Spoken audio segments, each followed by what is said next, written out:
Hello guys, welcome to my YouTube channel Let's Cognize. Today our topic the introduction of English in India phase 4. Its time period is 1947 to 2004. Last video में हमने किया था phase 3 और आज हम discuss करेंगे phase 4 introduction of English की phase 4 में।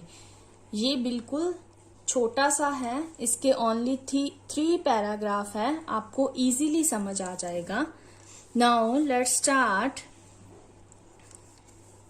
The fourth stage that of post independence India is highly problematic. जो फोर्थ स्टेज है इंडिपेंडेंट के पोस्ट की, मतलब स्वतंत्र इंडिया के पोस्ट की बाद की, काफी हाईली प्रॉब्लमैटिक है। इसमें क्या है, ये क्या है, प्रोसेस है इंडियन लैंग्वेज में इफ्लोरेसेंस की, मतलब फूलने की, and literature getting reversed with the passage of time, मतलब टाइम के पास होने के बाद जो लिटरेचर था वो क्या हुआ, रिवर्स हुआ। The progress and growth of Indian language and literature slow down considerably in this period.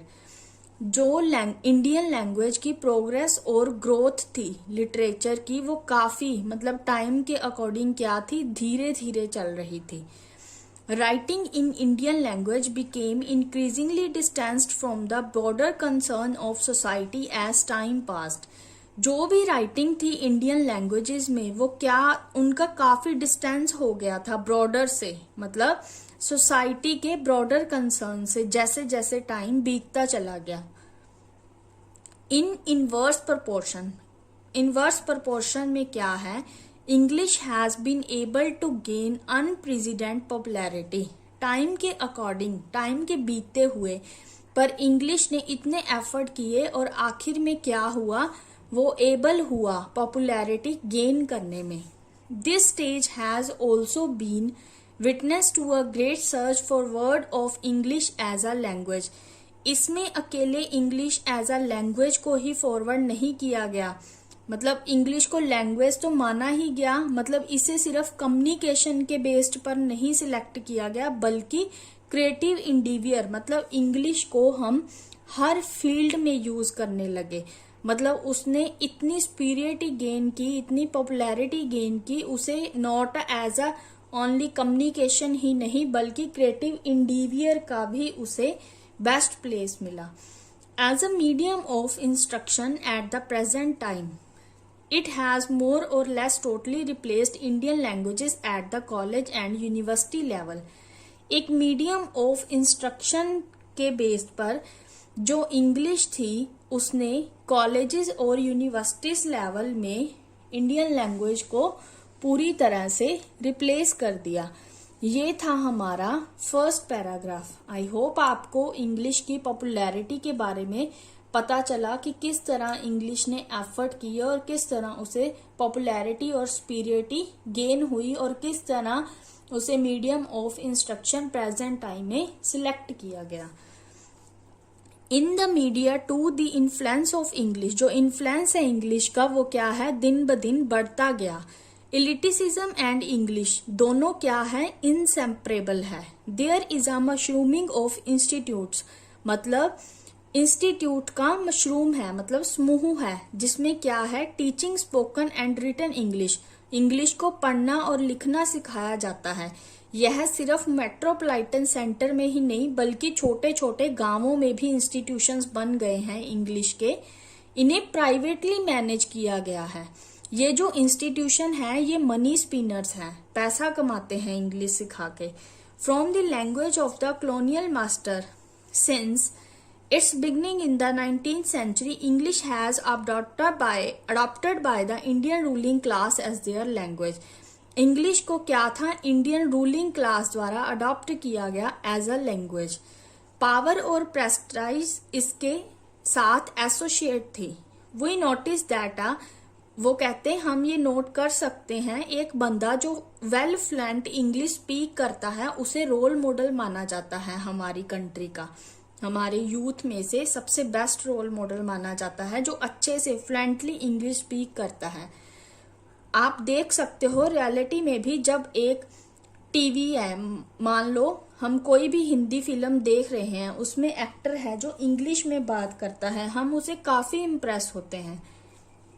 जैसे हिंदी प्रोग्राम में क्या है, उसकी जो इंटरव्यू है वो टीवी पर दी जाती है इन इंग्लिश, हम उससे काफी इम्प्रेस होते हैं। उसकी जो प्रेस्टाइज के बेस पे जो कमांड देता है वो लैंग्वेज की, उससे वो व्यूअर्स को काफी इम्प्रेस करता है। ये था हमारा सेकेंड पैराग्राफ। लास्ट पैराग्राफ है हमारा जो इंडियन राइटिंग की है इंग्लिश में, वो दिन ब दिन क्या है काफी इंक्रीज हो रही है, उसकी अपील और उसके इन्फ्लुएंसेस काफी बढ़ रहे हैं। Study and research in English, English में जो स्टडी की जाती है और रिसर्च इन्वेस्टिगेशंस की जाती है, उसमें क्या है बेटर टैलेंट को अट्रैक्ट किया जाता है, इंडियन लैंग्वेजेस के से ज्यादा अट्रैक्ट किया जाता है इंग्लिश को, इंग्लिश द्वारा अट्रैक्ट किया जाता है। What could be the reason for this, इसका मेन रीजन क्या है? It is difficult for us to make, हमारे लिए डिफिकल्ट है ऑब्जेक्टिव असेसमेंट बनाना इस फिनोमिना की, क्योंकि टाइम के अकॉर्डिंग चीजें हमारे काफी करीब होती हैं। At best we can raise some pertinent questions, अच्छे के लिए हम क्या है कुछ पेर्टिनेंट क्वेश्चंस रेज कर सकते हैं।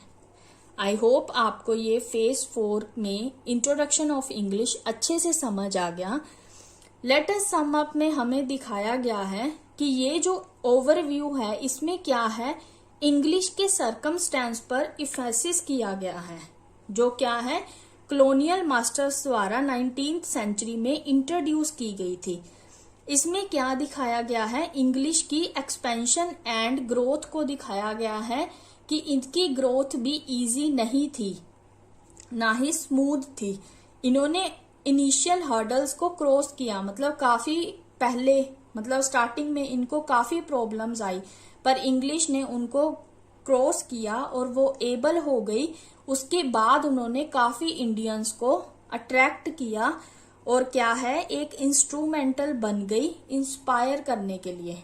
और क्या हुआ 19th सेंचुरी में जो इमर्ज हुआ वो क्या है इंडियन मिडिल क्लासेस के लिए इमर्ज हुआ कि वो काफी अट्रैक्ट हुए और उन्हें भी हक मिल गया इंग्लिश को रीड करने का और बोलने का। जो इंग्लिश है इंडिया में उसने काफी नंबर ऑफ फेसेस को पास किया है, उसके बाद ही वो इंडियन लाइफ में इस्टेब्लिश हुई है पोस्ट इंडिपेंडेंस पीरियड में।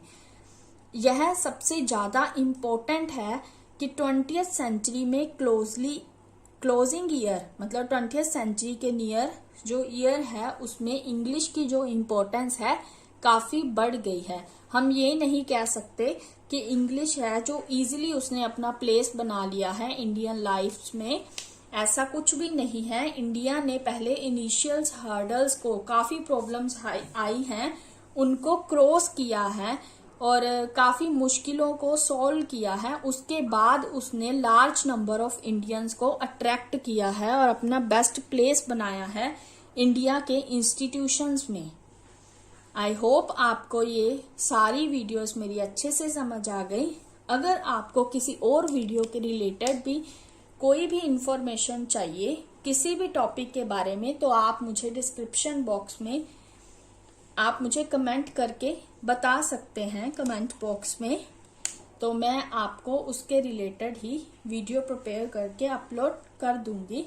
अगर आपको ये वीडियो अच्छी लगी तो please subscribe this channel and press the bell icon to get notification of all more updating videos related to MA English Literature. Thank you guys. Bye bye. Have a nice day.